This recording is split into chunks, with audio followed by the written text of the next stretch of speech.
Thank you for auditing the Always Positive New Music Review Show, hosted by French Professor, who's reviewing some new music here in January.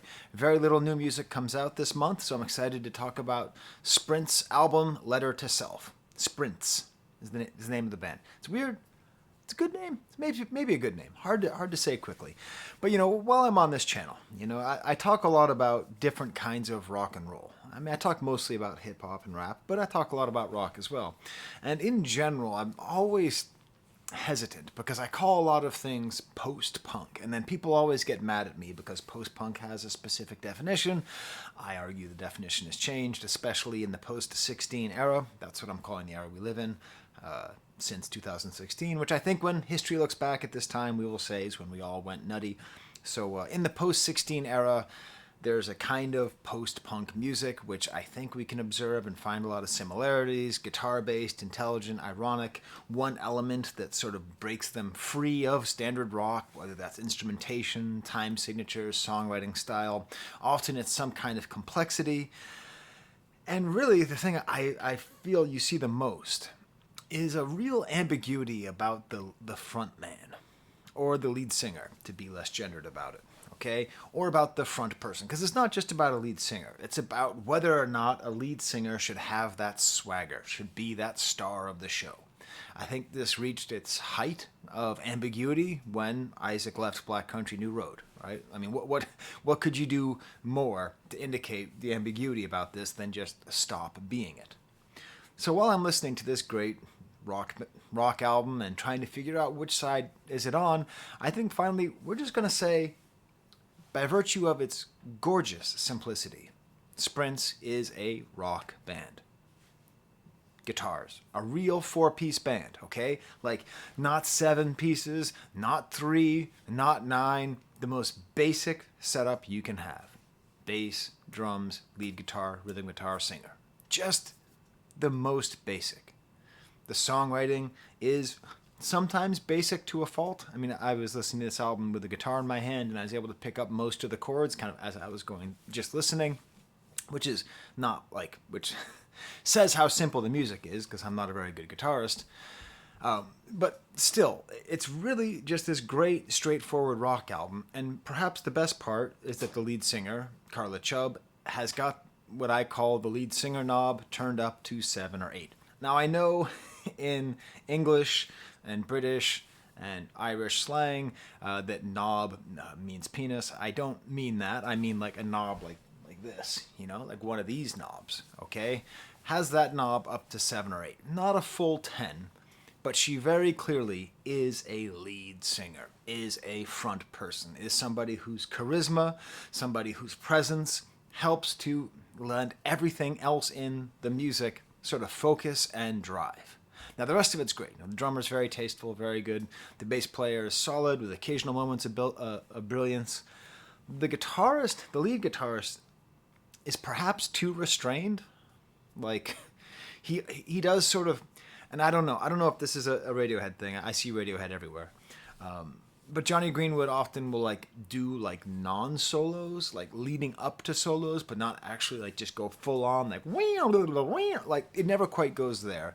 But it's still quite melodic, interesting, and often lends a lot of instrumental interest to the songs. And then truly, Carla Chubb, this lead singer, is just the center, the emotional center, the literal center of the band. I think what makes her so great, and we'll talk about this more, is her earnestness, her desire to sing about her life.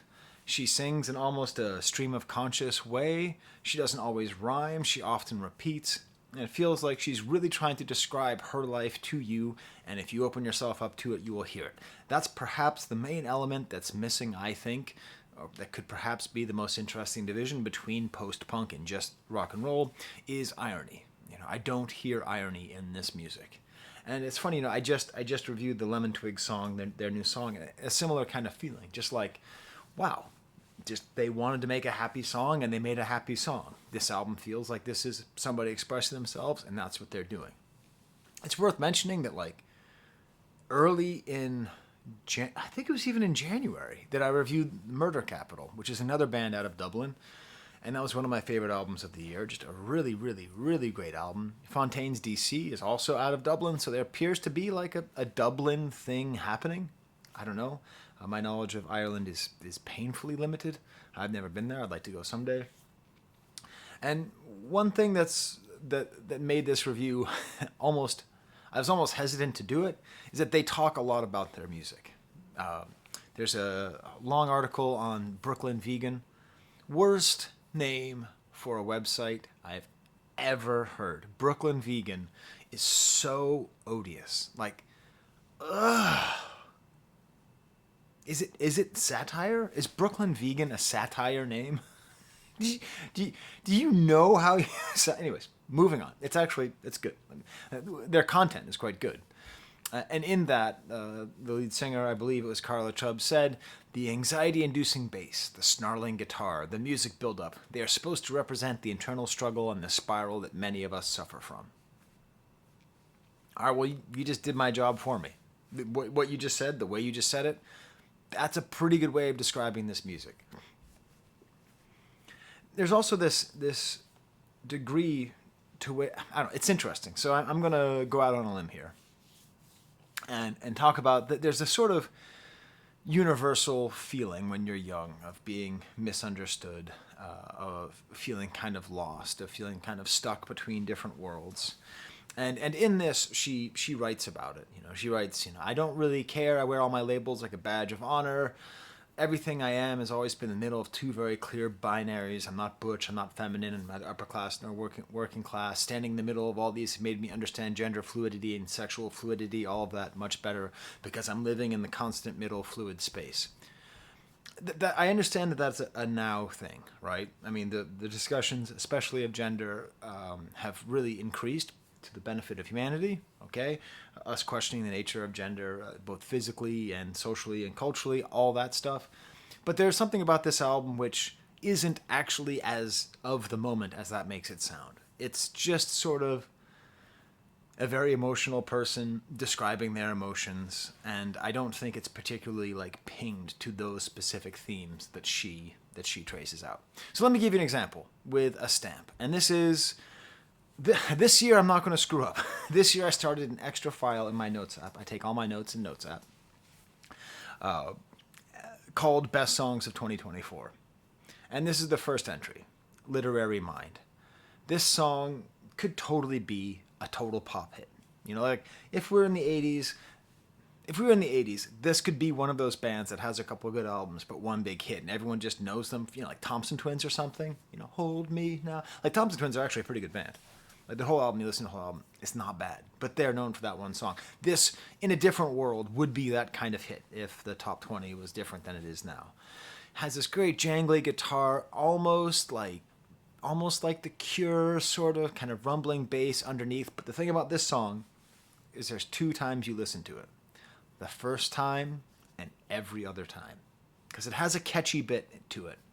And the first time you listen to it, you're like, oh, good. This is actually one of the more developed songs, one of the more worked songs. I would hope, as a fan of this band, that they would move more in that direction. Maybe not. I'm not saying don't go all Baroque. You don't have to do all your songs in 11/9 timing or whatever, right? But, maybe a little more like this. Because what they do is that they hold the part that the first time you hear it, this ridiculously catchy thing is introduced, and by the end of the song, you're singing along. So then the second time you're listening, you're just waiting for that part, but they make you wait. They make you wait and wait and wait and wait. I did write that it reminded me a little bit of U2, but, I can't say that just because they're from Ireland. Listen, I can't imagine what it must be like to be from Ireland, how U2 must weigh over everything and how they must be everywhere. Because, they're a good band. But anyways, the first two verses are fairly similar, and it's this nice kind of theme, this infatuation with a woman. I swear I said my name, I swear I spoke before, memorized her every frame, I woke up sweating on the floor. She harmonizes with herself, and it builds up with this pre-chorus, and I tell her, and if you've heard the song once, you're waiting for the hook, but they don't give it to you. The third verse comes in, and it's pretty similar. You know, it's a story about being infatuated with a beautiful woman. How many songs have you heard about "Gee, look at that girl"? Well, this is a song, "Gee, look at that girl," "Gee, look at that woman," except that it's it's a woman singing it. So I guess that's a little bit different. Not that different these days. Again, see societal progress, but also just that she's a bookworm, right? And then I Tell Her comes back, and they keep building up, and they're building up, and they're not building up for the first time you listen. They're building up for the second time, third time, 100th time. I listened to the song since this album came out, I think 11 times, and I've listened to the rest of the album maybe 3 times. I just keep coming back to this for this hook.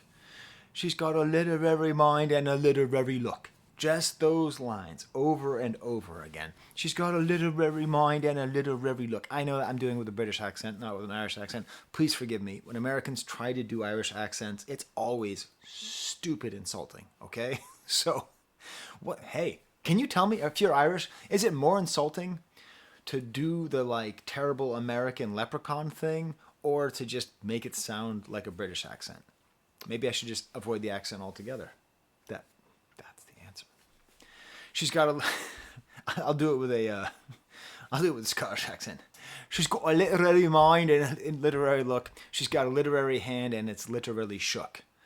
You know, so this is interesting because seems to me like a literary hand and it's literally shook, saying that she's shaking hands, that she's meeting this woman and falling in love with her. Also, shaky hands might be sort of a semi-sexual connotation there. From the confines of a page and the vastness of a book, she's a killer, she's a thriller, she's a half-wit and a crook. I don't quite get the half-wit part, but you know, like at this point now, you've heard this hook once, and that's all you want. That's all you want. The bass post-chorus, it's just kind of bass and a little bit of drums, almost kind of New Ordery, and then just saying, and then it comes back. She's got a literary mind and a literary look. She played this game before, goes back, and there's a bridge, and it's super catchy with the second voice, and it just keeps repeating this over and over again until there's the outro of just the guy saying it over and over again, and you don't want it to stop. You don't want literary mind with a literary look. You just want to keep living in this song, which you can, because you can watch the video. Hey, this is one of my favorite music videos I've seen in a long time. Gorgeous simplicity. That's this album. It's gorgeous simplicity. This video, it's a throwback video. You know, there's someone listening to a Walkman and you hear a little warbled cassette. That's a little cheesy, but it's just a cute lesbian love story. Okay? That's it. Of two young women who work in a bookstore. I looked it up. I think it might be called Books Upstairs. If you're from Dublin, what bookstore is this? Or it might be a different one called The Gutter. I don't know. I want to know because when I go to Dublin, I want to go to that bookstore. I want to film inside that bookstore and say like, "Hey, I've got a literary mind and a literary look," you know? Because I do have a literary mind. And if I had my glasses around, I'd have a literary look. One of them is wearing what's called a Canadian tuxedo, which is just all denim, which is quite funny.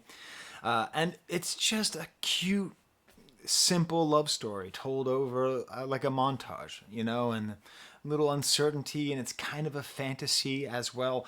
It's very romantic in both the sense that it's about a romance and also it's a sort of romanticized vision of love. And that used to... Hey, all you folks over in that part of the world who speak English and have roughly my skin complexion, you used to do a lot of this. There used to be a lot of really romantic music out of those islands over there, okay? I'm trying not to call Ireland... I'm trying not to loop Ireland in with England, but you get what I'm saying, right? There used to be a real romantic era in the 80s in England, and of course it was against the backdrop of the horrible realist nightmare of Thatcher's England. But yeah, you got a different horrible reality now with whoever your prime minister is right now. I'm sorry, they just got decommissioned. But whatever, right? Like, all of it. I'm making fun of England. Hey, I made fun of England. Does that get me points with Irish people? Point is, I like the romanticism of it. And then in the video, they go to a Sprint show, and it's like... It's just... I miss music videos like that. I miss music videos where there doesn't have to be something, you know, some like, oh, oh, they're going backwards, but they filmed it forwards. And also, they're all played by puppets, but all the puppets were created by AI, but all the AI was programmed by cats on mescaline. It's the coolest. No, just have a little story, and then at the end, you see everybody playing the concert up front. By the way, that video I just described was a pretty good video. I got to give myself credit for that, but it's just great. It's just great. And Carla Chubb says about this herself, you push these feelings down, ignoring them, praying them away, but eventually your acceptance comes, a rush of emotion you never thought you'd feel. You unlock finally what it means to be happy, and with it comes the roller coaster of emotion, hot sweats, fever dreams, happiness, giddiness, excitement. That's what we tried to capture in the energy and pace of this song. By God, you've done it, okay? Right? We're, what, like 7 days into January, and we have a rock song this good. If you like this video, smash the like button, subscribe, put AVAA anywhere in your comment. That means awesome video as always. I will give that a heart. I always do. And what else do I do to promote myself? I don't do commercials. So I will remind you once again, don't buy perfume. Like, don't subscribe to perfume. It's a terrible, terrible idea. It's go to Sephora. Perfume cologne's an interesting thing. Buy yourself one bottle. Let it last you. I've had a bottle of Allure by Chanel for 26 years. I wear it once every other year. That's enough perfume. Okay, going to go through the rest of the album a little bit quicker here. I like it because it starts off, and a lot of it's about this anxiety. Maybe that's why I like Literary Mind so much, because Literary Mind is such a release, and the rest of the album is so much about tension. You know, ticking, the drum is like an irregular heartbeat, the voice is unsure and good. Maybe I should do it better. A lot of this music is intentionally or unintentionally about patriarchy, because a lead singer who is a woman inherently is discounted by many, many people who listen to her, including by other women. This sense that you are good for a woman lead singer, it is totally unfair. It is totally not supported by evidence at this point. But that's still the world that we live in. So there's a lot of that anxiety in here. That how do you have proper swagger? And just, you know, all these anxiety, and it builds with this snare rim and this fuzz guitar, and there's so many voices. Just a great opener, nice high voice at the end, leads into the track heavy, and this is just her charisma is just really out there. She has this great disaffected charisma, great anxious disaffected charisma. I don't know, there's a lot of different words I'm throwing in there to describe her charisma. Descending guitar line, do you ever feel like the room is heavy? Beautiful lyric, you know. And this is like, she repeats herself so much, but so sometimes I write music. It's true. I've written a lot of music in my life. And there's a point where I just come up with a couple ideas and they're good. And they're like good lyrics. But then what happens is I get in my head and I'm done with the ideas that just came straight out of my head. And then I start writing more lyrics and then they rhyme. Like, as an example, I once wrote these lyrics: let's go talk somewhere else where the silence is broken by noise, and the look I give you is obscured by light. And like, that was a good lyric, I think. I think that's a good lyric. I wrote that 30, 45, who cares? A long time ago, okay? But like, that was how I felt. It was about a first date I went on with someone who actually just had a birthday yesterday.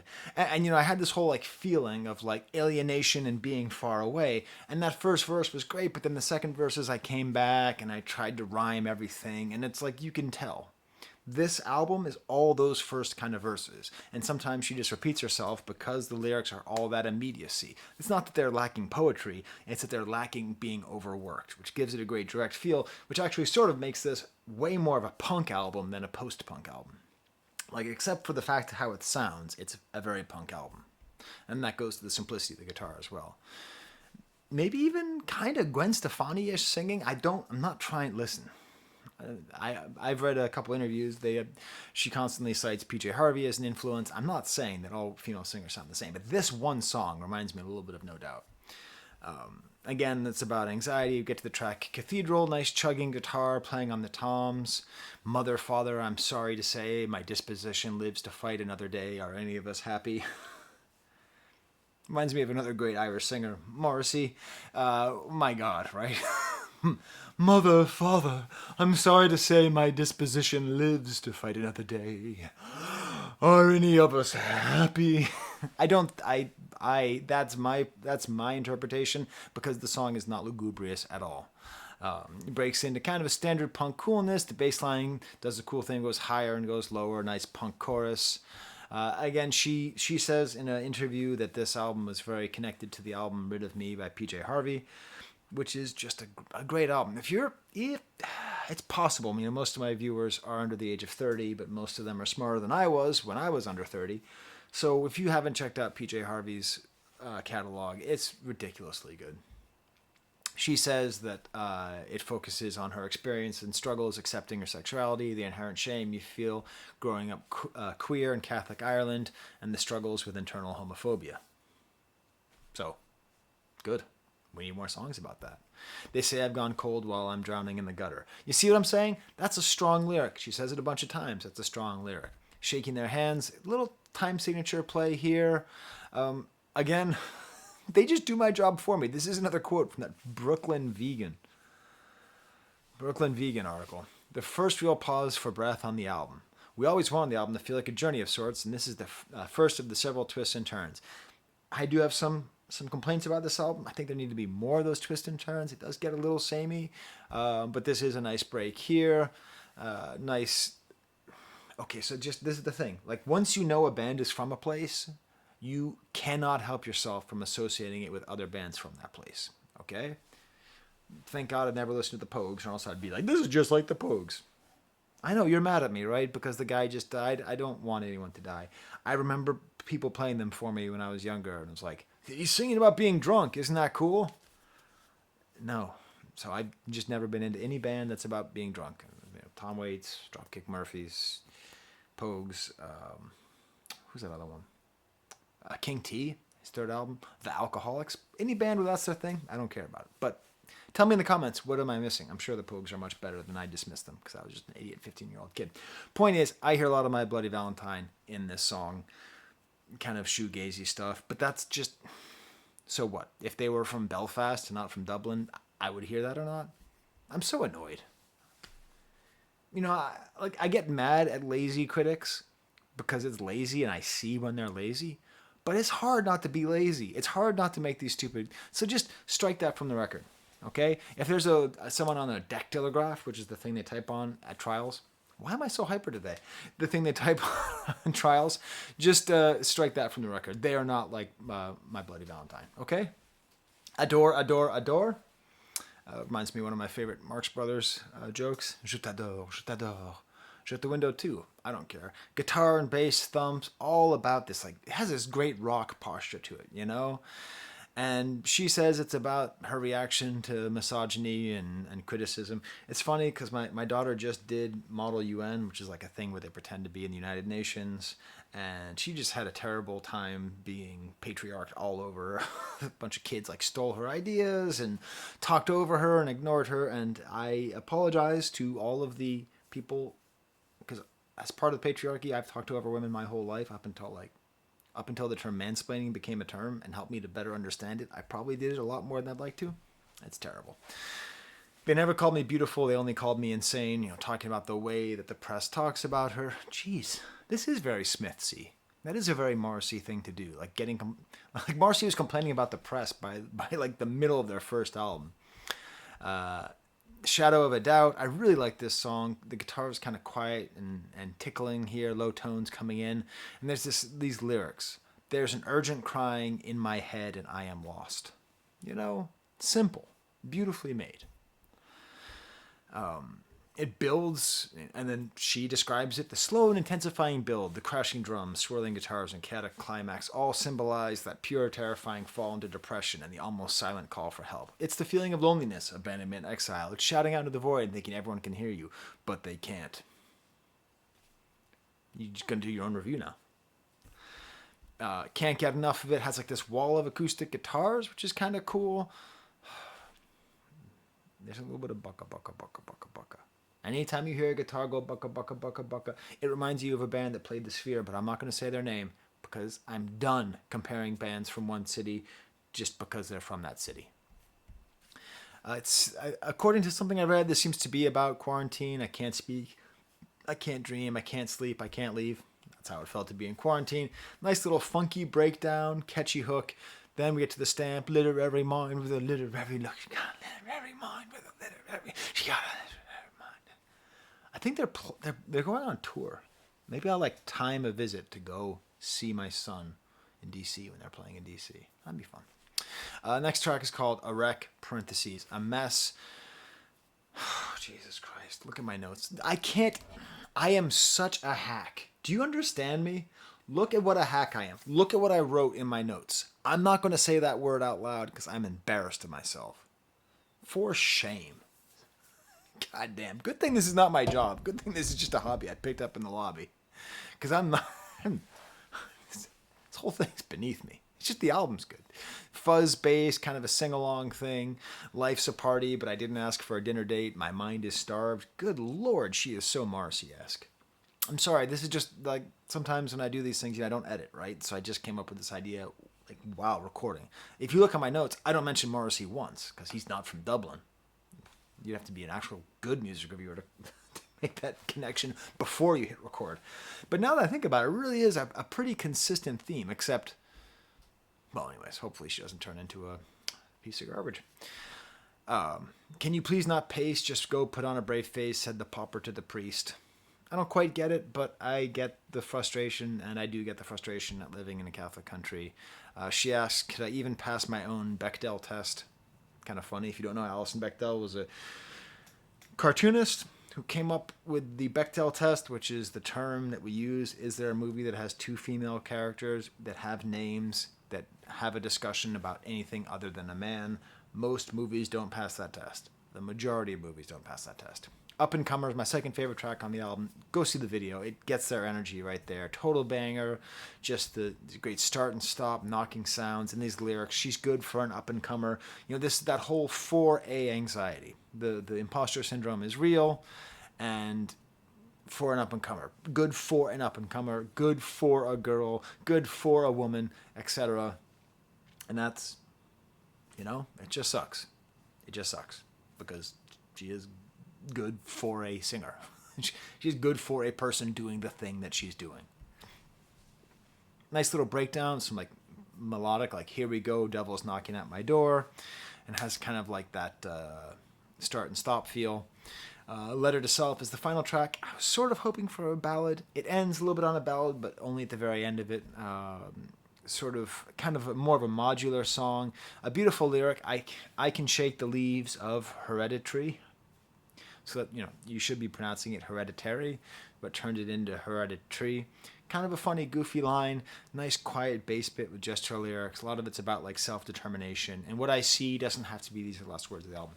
And what I see doesn't have to be, I don't have to take the path that was carved in front of me. I always had the willing, now I find the way. Any habit can be broken, any night can become day. It's an uplifting album. It's an album about anxiety that seems to resolve its own anxiety through its greatness. And there you go. So I hope you enjoyed it. I really like this album. I'd say we're doing pretty well to start off the year. I already have one good rock album by the end of January. We're ahead of schedule. These are my Patreons. They give me money. I think I might buy this album. I think I might. Because I really enjoy it. Oh boy. Look at those people right there. They got all stuck. I can barely even read their names because of the curve. I'm sorry. Owen, Matthew, and Steve. Sorry about that. So, thank you to all them. Oh, and I got my Steamboat Willie merch, which is stupid. It's so dumb. It's worse than this review. So I'm probably going to take it down, but I've already sold a couple of them. So if you want to get Steamboat Willie Professor Sky merch, buy it before I take it down in shame. All right, until next time, listen to new music, support artists. I've got a literary eye and a literary look. There's the camera.